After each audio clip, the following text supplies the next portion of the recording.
உங்கள் சத்யாவில் குளு குளு ஏசி ஆஃபர். திமுகவுடன் கூட்டணி வைத்தால்தான் நம்மை போன்ற உண்மையான விசுவாசிகளை கட்சியிலிருந்து வெளியேற்றிவிட்டார்கள் என்று எடப்பாடி பழனிசாமியை சசிகலா மறைமுகமாக சாடியுள்ளார். அனைத்திந்திய புரட்சி தலைவர் மக்கள் முன்னேற்ற கழக சார்பில் ஆண்டிப்பட்டி தொகுதியில் போட்டியிடும் செல்வ பாண்டியை ஆதரித்து கட்சியின் பொதுச் செயலாளர் சசிகலா ஆண்டிப்பட்டி எம்ஜிஆர் சிலை பகுதியில் பிரச்சாரம் மேற்கொண்டார். இந்த பிரச்சாரத்தின் போது பேசிய சசிகலா, ஆண்டிப்பட்டி தொகுதிக்கு நான் ஜெயலலிதாவோடு பலமுறை வந்துள்ளதாகவும், ஆனால் தற்போது அவர் இல்லையே என்று கண்கலங்கினார். துரோகிகளினால்தான் பிரச்சனை என்றும், அவர்களை வைத்து நாம் என்ன செய்ய போகிறோம் என்றும் உருக்கமாக பேசினார். கட்சி வெற்றி பெற வேண்டும் என்றால் எல்லோவற்றையும் ஒருங்கிணைக்க வேண்டும் என்றும், ஆனால் எடப்பாடி பழனிசாமி அதை செய்யவில்லை என்றும் குற்றம் சாட்டியுள்ளார். மேலும், நீங்கள் என்ன திமுகவுடன் கூட்டணி வைத்துள்ளீர்களா என்று எடப்பாடி பழனிசாமியின் பெயர் குறிப்பிடாமல் தாக்கி பேசினார். புரட்சி தலைவர் மக்கள் முன்னேற்ற கழகம் இந்த தொகுதியில போட்டியில இருக்கு. நிச்சயமா நீங்க வெற்றி பெற செய்வீங்க. இது தலைவரோட தொகுதி, அம்மாவுடைய தொகுதி. அம்மா தலைவர் அம்மா வழியில வந்தவனா, அதனால இப்ப இது நம்ம தொகுதி.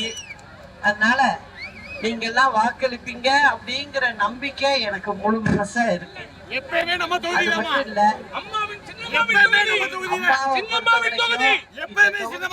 செஞ்சாங்க, தொகுதி மக்களும் அன்பா இருந்தாங்க.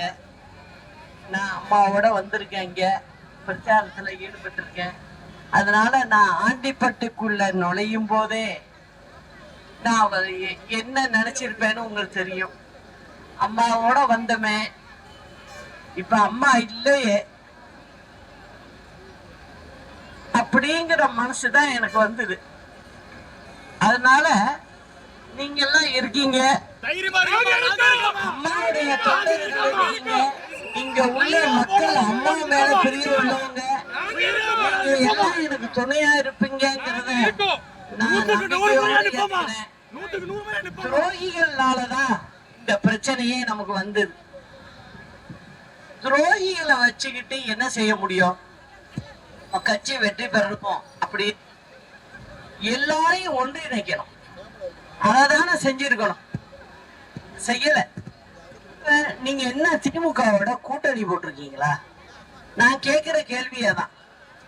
திமுகவோட கூட்டணி போட்டதுனால நம்ம மாதிரி ஆளுகளை வெள்ள தள்ளி, உண்மை விசுவாசிகளை தள்ளி, நம்ம இயக்கத்துடைய தொண்டர்களுடைய மனசையும் புண்படுத்தி, யாரும் வெளியில நடக்க முடியாத அளவுக்கு இன்னைக்கு செஞ்சு வச்சிருக்கீங்க. இங்க இருந்து ஒரு சூழ்நிலையில நான் என்ன பண்றேன், ஒருத்தரை முதலமைச்சரா வச்சுட்டு போறேன். என் நினைப்புல நம்ம கட்சிக்காரவங்க அப்படிங்கறத மட்டும்தான், ஜாதிய பார்க்கல, மதத்தை பார்க்கல, அப்படிதானே நான் கொடுத்துட்டு போனேன். ஆனா என்ன நடந்ததுன்னு உங்களுக்கு எல்லாருக்கும் தெரியும். அதனாலதான் நான் இந்த திமுக அரசுடைய அராஜக போக்கு இதெல்லாம் பாக்குற மக்களுக்கு சொன்னத எதையுமே செய்யல. அவங்க 505 வாக்குறுதிகளை கொடுத்து 50 வாக்குறுதி கூட அவங்க முழுமையா நிறைவேற்றல.